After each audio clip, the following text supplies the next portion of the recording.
Unit 1C, Lesson 1. This lesson aligns with 7.6 and 9.6 in your textbooks.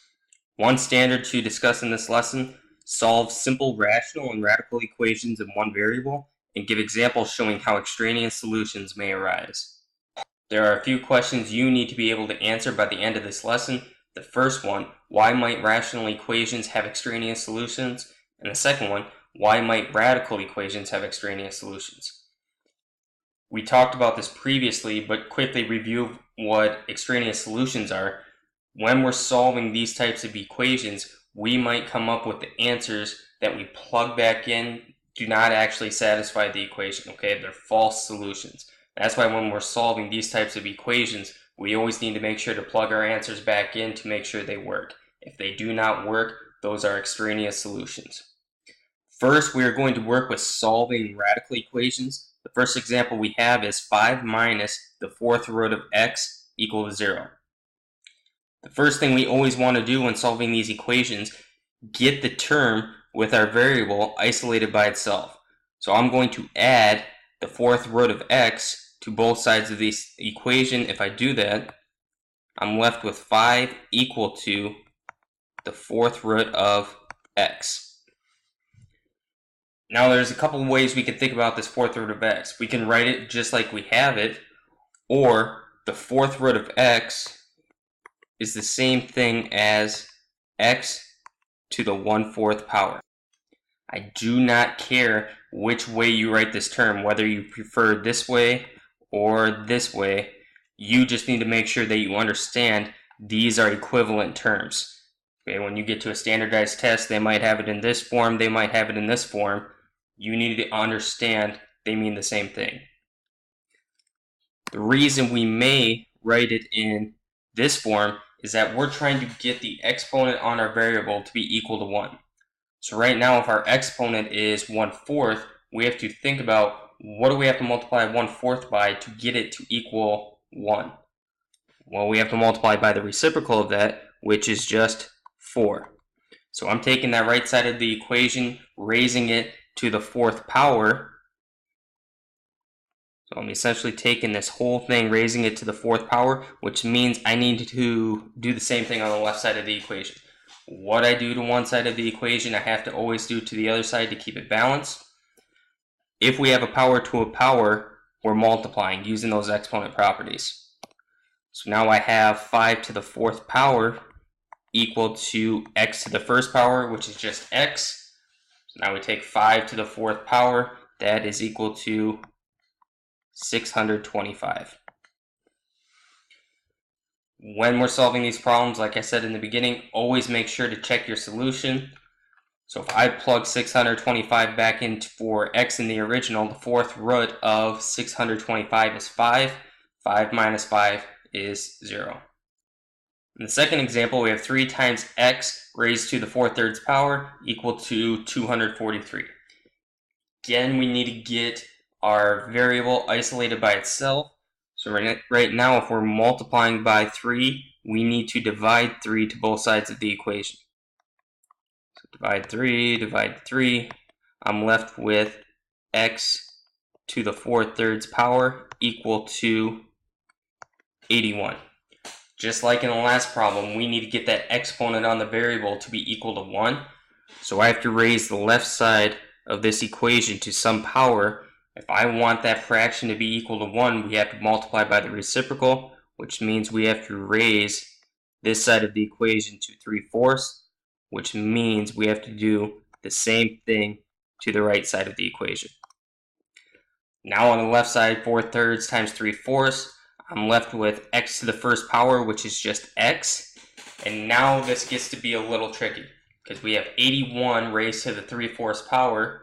We're not just going to type this in on a calculator. We're going to use mental math, figure this out, how to go through this. This is the same thing as we're breaking this apart into multiple parts. 81 to the 1/4 power times 3 raised to the 3rd power. Again, we have this power to a power. If we multiply, we get our 3/4.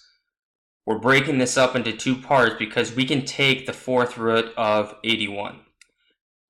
this would be the same as x is equal to the fourth root of 81, and then raising this to the third power. So what number multiplied by itself 4 times is equal to 81?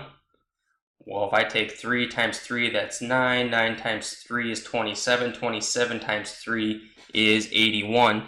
So the fourth root of 81 is 3. And we're raising that to the third power.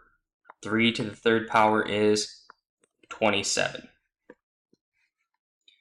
Again, we want to check and make sure our solution works. So we're going to plug 27 in for x and then the original. So if I take the cube root of 27, that would be 3. 3 raised to the fourth power is 81. And then 81 times 3 gets us 243. So our solution works. The last problem for solving a radical equation, we have x plus 2 equal to the square root of 2x plus 28. In this one, we have a variable on both sides of the equation, so that's a problem we need to take care of. The main thing to start out is we need to get the variable out from underneath the radical. So we need to get rid of this square root. We do that by squaring that side of the equation. So if I square the left side of the equation, if I square the right side, I need to square the left side as well. So now we have x plus 2 quantity squared, which means we're going to take x plus 2 times x plus 2 on the left side, and that's going to be equal to, now we took the square root and squared that, so that canceled out. We're left with 2x plus 28. Left side of the equation we FOIL. If we FOIL that, we'll end up with x squared plus 4x plus 4 equal to 2x plus 28. Now if we're trying to solve this, we need to get one side of the equation equal to 0. So I'm going to subtract 2x to the other side of the equation and subtract 28 to the other side. If I do that, I'll be left with x squared plus 2x minus 24 equal to 0. Now we just have a quadratic in standard form. We can use whatever method we want, quadratic formula, graphing, or factoring, completing the square, all those different methods. We could pick whatever one to solve this for x. This one actually will factor nicely. It factors into x plus 6 times x minus 4. Now we would use the zero product property that we talked about previously. We take each of these factors and set them equal to 0, which means our solutions are going to be -6 and +4. Now we need to check and make sure these solutions work. First, if we plug in 4, 2 times 4 is 8. 8 plus 28 is 36. The square root of 36 is 6. And then 4 plus 2 is 6 as well. So we get 6 equal to 6. That means 4 works as a solution. Now we want to check and see if -6 works. 2 times -6 is -12. -12 plus 28 is 16. The square root of 16 is 4. Now if we take -6 plus 2, we get -4. We get a statement that is not true. So -6 is not a solution to this radical equation. -6 would be that extraneous solution we talked about. It's a solution that when we solve this problem, we got an answer. When we plug it back in, it does not work. That's an extraneous solution.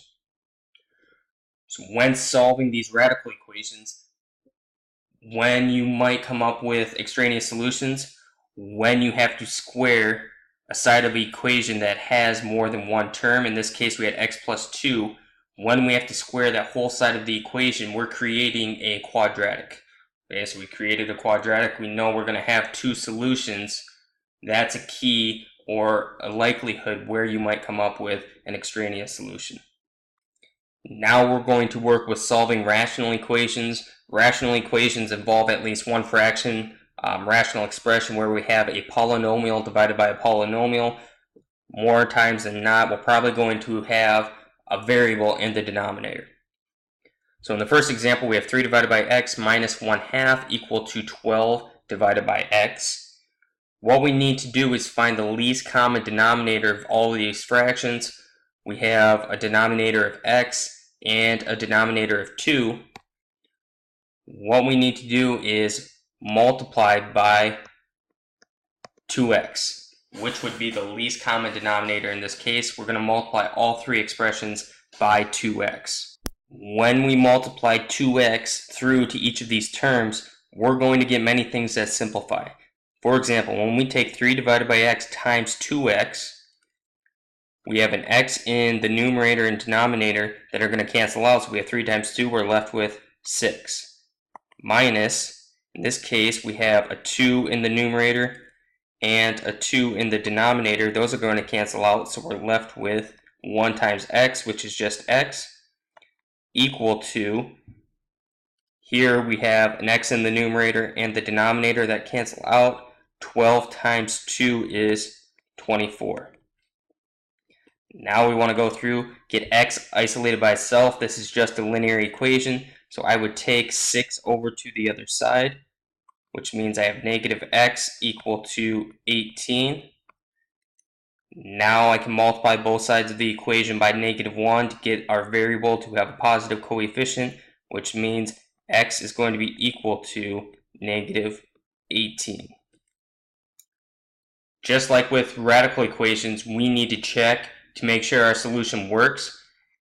If we plug -18 in for x, 3 divided by -18 simplifies to -1/6, minus 1/2 equal to 12 divided by -18 simplifies to -2/3. On the left side, we need to have a common denominator, which would be 6. So if I multiply by 3 over 3, -1 minus 3 is -4/6 equal to -2/3. We know -4/6 would simplify to -2/3. So this solution makes this rational equation true. Example 2, we have 5x divided by x plus 1 equal to 4 minus 5 divided by x plus 1. The least common denominator in this case is x plus 1. So that is what we're going to multiply by this whole equation. We're going to take that quantity x plus 1, multiply that through to all three terms. If we multiply x plus 1 through, again, many things are going to simplify. In the first term, x plus 1 are going to simplify, left with 5x equal to, we have 4 times the quantity x plus 1. If we distribute, we get 4x plus 4 minus, again, if we multiply this through, x plus 1 is going to simplify. So we're left with -5. Just using algebra, we would subtract 4x to the other side. So 5x minus 4x left with x equal to 4 minus 5, -1. If we take that -1 and try to plug that back into our original, you should recognize a problem right away. If we look at the denominator in our first term, if I plug -1 in here, -1 plus 1 is 0. Cannot have 0 in the denominator of a fraction. The same thing would occur over here. We would get 0 in the denominator. In this case, -1 is an extraneous solution. It's a solution we came up with that does not work when we plug it back in.